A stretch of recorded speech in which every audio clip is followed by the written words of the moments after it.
Hi everyone, this is Parvinder Kumar. आप सभी का अपने चैनल में हार्दिक स्वागत करता हूं। तो विद्यार्थियों, स्टूडेंट्सों, सभी को राम राम नमस्कार। ठीक है, आज हम कल जैसे हमने वहां पर ख़त्म किया था, आज हम जस्ट उसके आगे से स्टार्टिंग करते हैं।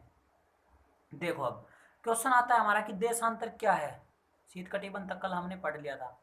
अब आता है कि देशांतर क्या है। देखो, अब किसी स्थान की स्थिति को बताने के लिए उस स्थान के अक्षांश के अतिरिक्त कुछ और जानकारियों की आवश्यकता भी होती है।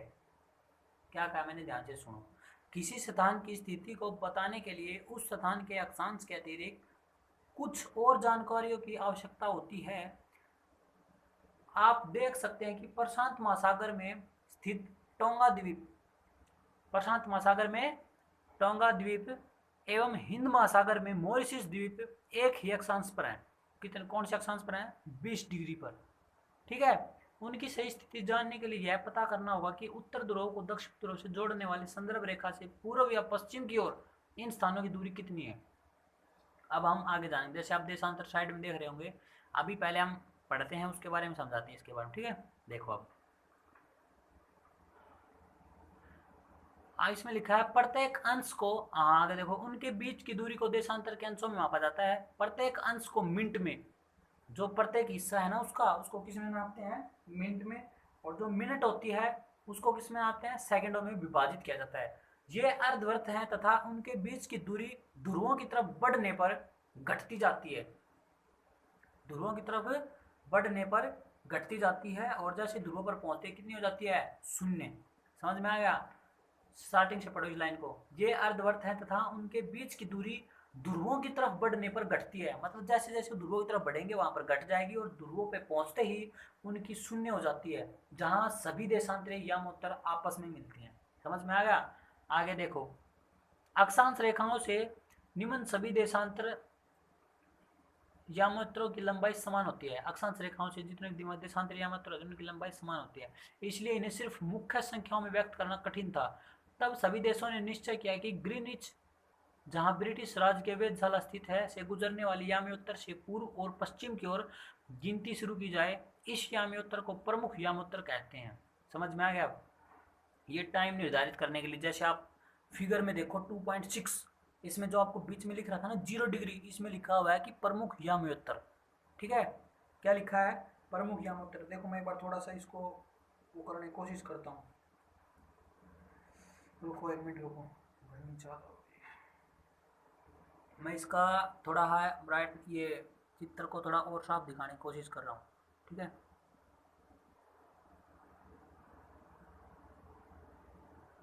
अब दिखाई दे रहा है आपको चित्र? देखो ध्यान से, अब शायद क्लियर है थोड़ा। ठीक है ना? ठीक है, अब इसमें देखो प्रमुख प्रमुख यामोत्तर क्या है। समझ में आ गया? प्रमुख यामोत्तर। ठीक है ना? अब इसमें 0 डिग्री पे लिखा है, उधर देखो 30 डिग्री पूर्व है, उधर 60 डिग्री पूर्व, इस साइड पश्चिम, फिर इस साइड पश्चिम, ऊपर ने उत्तर और नीचे दक्षिण। समझ में आ गया अब सारी बातें? अब इसमें सारी बातें ये लिखी हुई हैं, ध्यान से पढ़ो। इसका मान 0 डिग्री देशांतर है तथा यहाँ से हम 180 डिग्री पूर्व या 180 डिग्री पश्चिम तक गणना करते हैं। प्रमुख याम्योत्तर तथा 180 डिग्री याम्योत्तर मिलकर पृथ्वी के दो समान भागों में बांटते हैं। पहला होता है पूर्वी गोलार्ध और दूसरा होता है पश्चिमी गोलार्ध। एक साइड देख रहे होंगे आप, याम्योत्तर दो भागों में बांटती है। उस साइड पूर्वी गोलार्ध 30 डिग्री पूर्व, साइड राइट साइड में देखो आप, और इस साइड पश्चिम लिखा हुआ है ना, 20 डिग्री उत्तर नीचे और 20 डिग्री दक्षिण के बीच में देखो 0 है। समझ में आ गया ना? आगे देखो, इसीलिए किसी स्थान के देशांतर के आगे पूर्व लिखा जाता है, और पश्चिम के लिए अक्सर पश्चिम पै लिखा ना, पै डॉट का उपयोग करते हैं। यह जानना रोचक होगा कि 180 डिग्री पूर्व और 180 डिग्री पश्चिम याम्योत्तर एक ही रेखा पर स्थित है।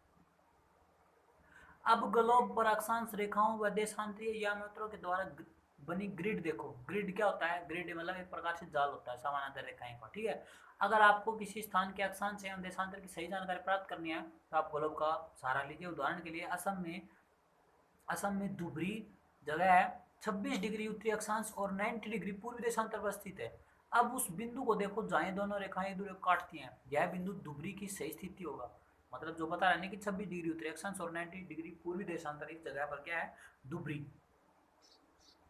ठीक, आगे देखो, अब इसमें लिखा है कि इसको समझने के लिए कागज पर समान दूरी वाली क्षैतिज तथा ऊर्ध्वाधर रेखा खींचिए। ऊर्ध्वाधर समझते हो, वर्टिकल रेखाएं, खड़ी रेखाएं, ठीक है। और हॉरिजॉन्टल क्या होता है, पड़ी, नीचे गिरी हुई, ठीक है। आगे देखो आप, ऊर्ध्वाधर रेखाओं को संख्या 1 2 3 4 से डिनोट कर दिया, और दो क्षैतिज रेखाएं हैं उनको क्या है गैडा इनसे डिनोट कर दिया। जैसे हम आगे पढ़ेंगे, अब देखो, अब आपके सामने ये एक वर्ल्ड का मैप दिखा रखा है, ठीक है।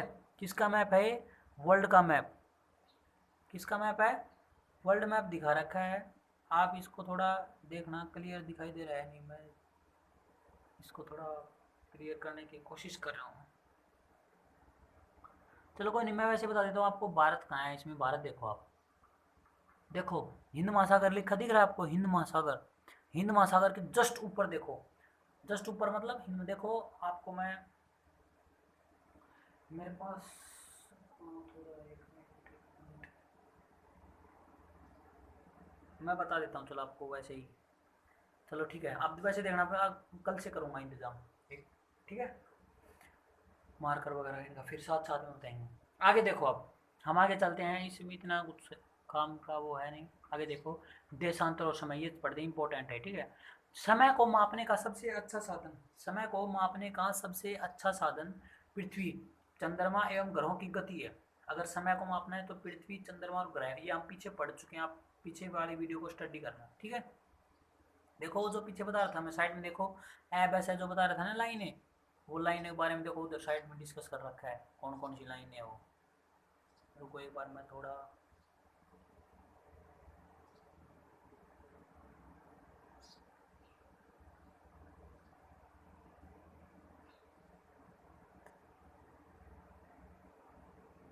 एक मिनट रुको एक बार आप।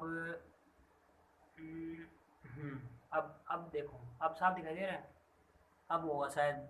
चलो आगे देखो, आगे इसमें लिखा है, यह सूर्योदय एवं सूर्यास्त प्रतिदिन होता है। समझते हो आप, सूर्योदय और सूर्यास्त क्या होता है, प्रतिदिन होता है।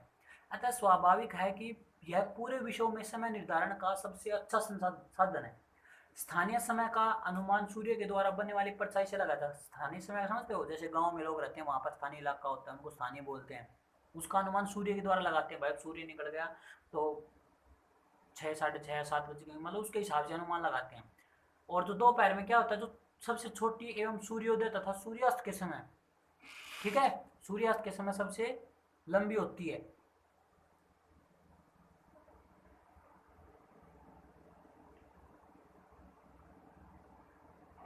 ठीक है, आगे देखिए, आगे लिखा है, ग्रीनिच पर स्थित प्रमुख याम्योत्तर पर सूर्य जिस समय आकाश के सबसे ऊंचे बिंदु पर होगा, उस समय याम्योत्तर पर स्थित सभी स्थानों पर दोपहर होगी। अब दोपहर कब होगी वो सुनो।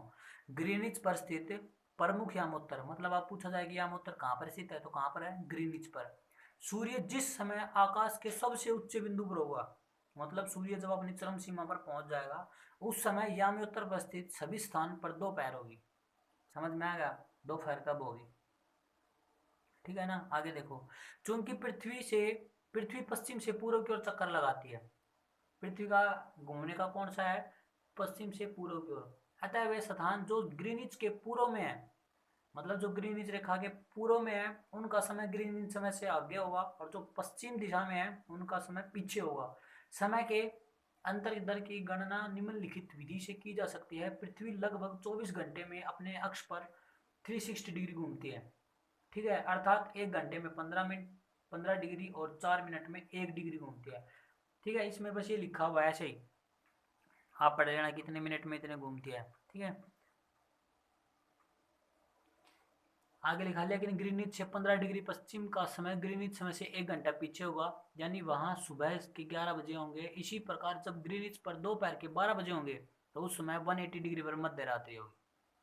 अब आप सोचते होंगे ना, कहीं किसी कई जगह पर अलग से दिन होता है, कहीं अलग से रात होती है, कैसा ये ऐसा क्यों होती है, इसी के कारण होता है ये सब चीजें, ठीक है।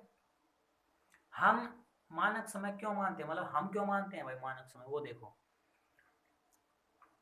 अलग अलग याम्योत्तर पर स्थित स्थानों के स्थानीय समय में अंतर, ठीक है, होता है। उदाहरण के लिए बहुत से देशांतर से होकर गुजरने वाली रेलगाड़ियों के समय सारणी तैयार करना कठिन होगा। भारत में गुजरात के द्वारका तथा असम के डिब्रूगढ़ के स्थानीय समय में लगभग 1 घंटा 45 मिनट का अंतर है। इसलिए यह आवश्यक है कि देश के मध्य भाग से होकर गुजरने वाली किसी याम्योत्तर के स्थानीय समय को देश का मानक समय माना जाए।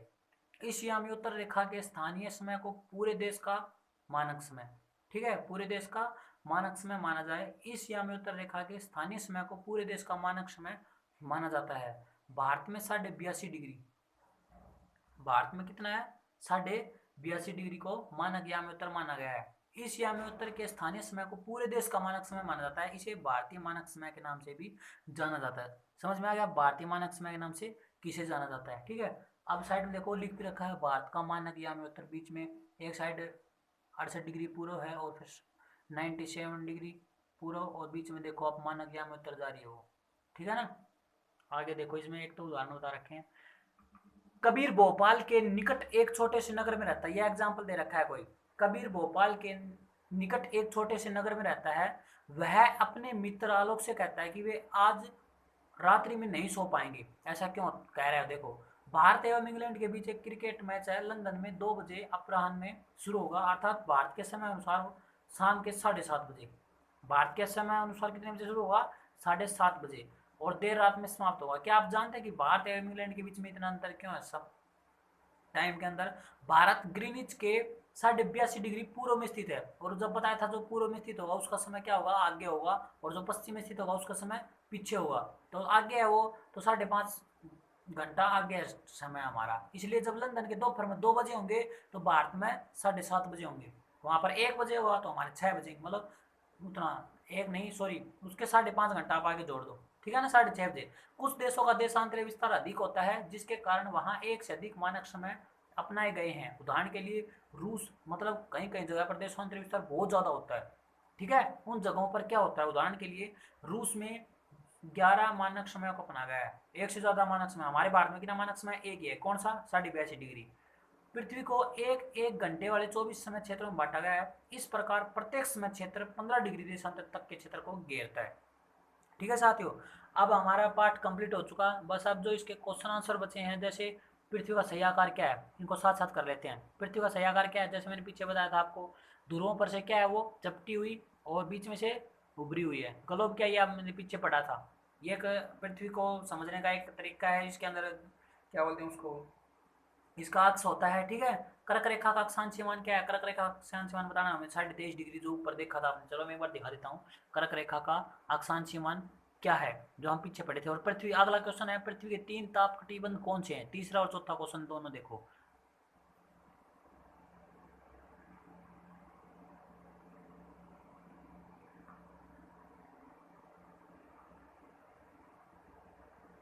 ये देखो, कर्क रेखा का अक्षांश मान देखो आप कितना, 23.5 डिग्री लिखा है, 23.5 डिग्री।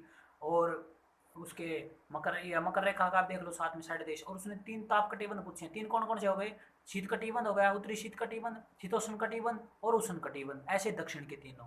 समझ में आ गया? इसके उत्तर में भी ऐसे लिख देना, तीनों ताप कटिबंध है। समझ में आ गया ना? जो भी प्रॉब्लम हो कमेंट करके पूछ सकते हैं। आगे देखो, आगे नेक्स्ट क्वेश्चन, अक्षांश और देशांतर रेखाएं क्या? देखो अब वही क्वेश्चन आ गया, अक्षांश और देशांतर रेखाएं। मैंने बताया था कि अक्षांश और देशांतर रेखाएं क्या होती हैं, ठीक है ना।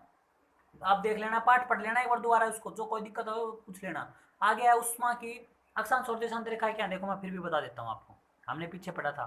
ये मैं इसलिए पीछे कराऊँ कि आपको देखने में आसानी हो जाए, साथ साथ पता चलता रहे क्वेश्चन के बारे में। अब देखो, अक्षांश ये देशांतर रेखाएं हैं जो ऐसे खड़ी होती है ना, वर्टिकल लाइन होती है, वर्टिकली, जैसे इसमें लाइन देखो खड़ी है ऐसे, वो क्या होती हैं, देशांतर रेखाएं। और जो अक्षांश क्या होती हैं, जो लेटी हुई होती हैं, ठीक है ना। इतना कर लेना, इसमें बहुत है। आप आगे आगे देखो, आगे है उष्मा की सबसे अधिक मात्रा उष्ण कटिबंध क्यों प्राप्त करते हैं? क्यों करते हैं? क्योंकि उस दिन सूर्य ठीक सर के ऊपर होता है, वहां पर गर्मी ज्यादा होती है। समझ में आएगा ना? आगे है, जब भारत में शाम के 5:30 बजे तो लंदन में दोपहर के 12 क्यों बजे? क्यों, मैं हमने बताया था कि जो अगर भारत है वो किस में स्थित है, पूर्वी दिशा में स्थित है, किसके, या मैं उसको मानक रेखा है पूर्व में, जो मानक रेखा है पूर्व में होता है उसके 5.5 डिग्री आगे गिना जाता है टाइम, और जो पश्चिम दिशा में होते हैं उनका 5.5 डिग्री पीछे होता है टाइम, ठीक है। ये जो आगे हैं आप कर लेना, और कोई डाउट पूछ लो, जैसे प्रमुख यामी उत्तर का मान क्या आएगा इसमें, 0 डिग्री, 90 डिग्री या 6 डिग्री, ये आप खुद करना, मैं नहीं बताऊंगा, ठीक है। शीत का तीवन किसके नजदीक पाई जाती है, आप देखना चित्र में मैंने समझाया पीछे जा जाके। देशांतरों की कुल संख्या कितनी होती है, दक्षिणी ध्रुव कौन से वर्त में स्थित है, इसमें दक्षिणी गोलार्ध में है, पूर्वी गोलार्ध में है, उत्तरी गोलार्ध में, ठीक है ना। आप देखना है मकर रेखा, ये सब आप खुद करके देखना। बिल्कुल सिंपल सिंपल सा। एक बार मैं इस पे रोक देता हूँ, आप इसको खींच के स्लाइड, और आप इसको देख लेना एक बार स्क्रीनशॉट खींच के, और आप इनको एक बार देखे पीछे कर करके देखते रहना, ठीक है। ये खालिस्तान है इसके अंदर, ठीक है ना दोस्तों। तो वीडियो को ज़्यादा से ज़्यादा लाइक शेयर सब्सक्राइब कीजिए।